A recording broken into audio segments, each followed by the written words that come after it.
बिस्मिल्लाहिर्रहमानिर्रहीम। अल्लामा इक़बाल के हवाले से एक इंतहाई अहम और हसास और इंतहाई अफसोसनाक पहलू की तरफ इशारा करना चाहेंगे कि अल्लामा इक़बाल के योम पैदाइश के दिन 9 नवंबर को दुनिया के एक बहुत बड़ी मीडिया ग्रुप जिसको अवाम और ख़वास तमाम लोग जानते हैं, BBC के उर्दू पेज पर अल्लामा इक़बाल के योम पैदाइश के मौका पर एक पोस्ट लगाई गई जिसमें अल्लामा इक़बाल के निजी ज़िंदगी के हवाले से एक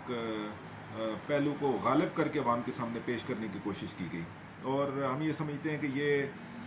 बाकायदा तौर पर एक सोची समझी साजिश का हिस्सा है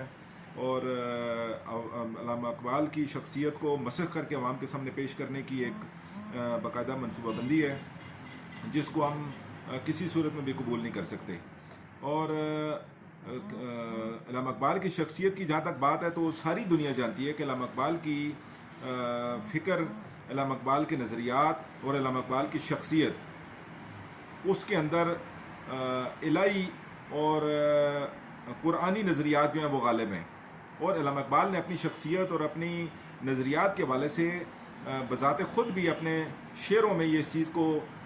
अवाम के सामने पेश किया है। अल्लामा इक़बाल ने वाज़ेह तौर पर इस बात का इजहार किया है कि मैंने शायरी को बज़ाते ख़ुद जो है वो एक मीडियम के तौर पर और एक वास्ते के तौर पर इंतखाब किया है ताकि मैं अपना माफ़ी ज़मीर, मैं अपने नज़रियात, मैं वो इलाही पैगाम जो कि अवाम तक पहुँचाना चाहता हूँ वो इस मीडियम और इस वास्ते के ज़रिए अवाम तक पहुँचाऊँ। क्योंकि जो शेर है वो एक बहुत बड़ा असर रखता है। शेर की ज़िंदगी भी तवील होती है नसर की निस्बत, लिहाजा इक़बाल ने इस मीडियम का इसलिए इंतखाब किया। मगर इंतहाई अफसोस होता है कि योम इक़बाल के मौका पर दुनिया के इतने बड़े मीडिया ग्रुप की तरफ से इक़बाल की शख्सियत को का वो असली पहलू और इक़बाल की वो नज़रियात और इक़बाल के वो अफकार जिनको अवाम के सामने पेश करना चाहिए और हमेशा से पेश किए जाते रहे हैं, अचानक अल्लामा इक़बाल की निजी ज़िंदगी के हवाले से एक ऐसे पहलू को गालिब करके अवाम के सामने पेश करना एक बाकायदा मनसूबाबंदी और साजिश का ऐसा हम समझते हैं। जहाँ पर BBC की तरफ से एक ऐसी जो है वो पोस्ट अल्लामा इक़बाल के हवाले से कंट्रोवर्शियल पोस्ट जो है वो अवाम के सामने पेश की गई, वहीं पर हम ट्रिब्यूट पेश करते हैं, सलाम पेश करते हैं हिदायत TV को कि जिन्होंने योम इक़बाल के मौका पर 9 नवंबर को अल्लामा इक़बाल के अफकार, अल्लामा इक़बाल के नज़रियात, अल्लामा इक़बाल की शख्सियत के हवाले से बाकायदा तौर पर 1 घंटे का प्रोग्राम का इनेकाद किया और जिसमें अवाम के सामने अल्लामा इक़बाल के खालिस अफकार, नज़रियात और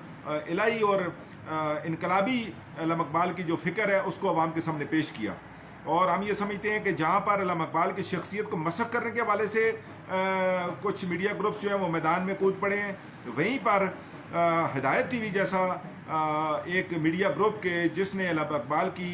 खालिस फ़िक्र को अवाम के सामने पेश करने की कोशिश की, जो कि एक हम समझते हैं कि उनकी तरफ से एक बहुत बड़ी और इंतहाई एहसन काविश है कि जिसको हम हर सूरत में सराहते हैं, ट्रिब्यूट पेश करते हैं, सलाम पेश करते हैं हिदायत TV की इंतज़ामिया को और ख़ुसूसी तौर पर उस प्रोग्राम की मेज़बान फ़ायज़ा नकवी को कि उन्होंने इस प्रोग्राम का इनेकाद करने के बाद अल्लामा इक़बाल की फ़िक्र के हवाले से बहुत ही खूबसूरत अंदाज में ऐसे पहलू जो है उनको उजागर करने के लिए जो मेहमान थे उनको मौका फराहम किया कि जिसके ज़रिए से इक़बाल शनासी के हवाले से और इक़बाल की हकीकी फ़िक्र, इनकलाबी फ़िक्र, इलाही फ़िक्र, कुरानी फ़िक्र और अल्लामा इक़बाल के हकीकी नज़रियात अवाम तक पहुँच सकें। लिहाजा हम जो है वो समझते हैं कि जहाँ पर 9 नवंबर को एक ऐसी कोशिश की गई जिसके अवाम पर मनफी असरात अल्लामा इक़बाल की फ़िक्र के हवाले से मुरतब हो सकते थे, वहीं पर हिदायत TV ने एक बहुत ही एहसन और ख़ूबसूरत कोशिश की कि जिसके ज़रिए से अवाम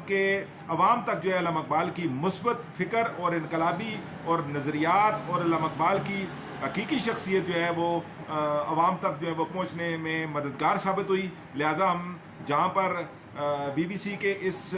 पोस्ट को अल्लामा इक़बाल की शख्सियत के हवाले से जो की गई उसको कंडेम करते हैं, तो वहीं हम हिदायत TV की इस काविश को भरपूर तरीके से ट्रिब्यूट पेश करते हैं, सलाम पेश करते हैं कि उन्होंने एक बहुत ही अहसन कदम उठाया और अल्लामा इक़बाल की शख्सियत के हवाले से अपना भरपूर किरदार अदा किया, उनके नज़रियात और अफकार और उनकी इलाही फ़िक्र को आवाम तक पहुँचाने के लिए।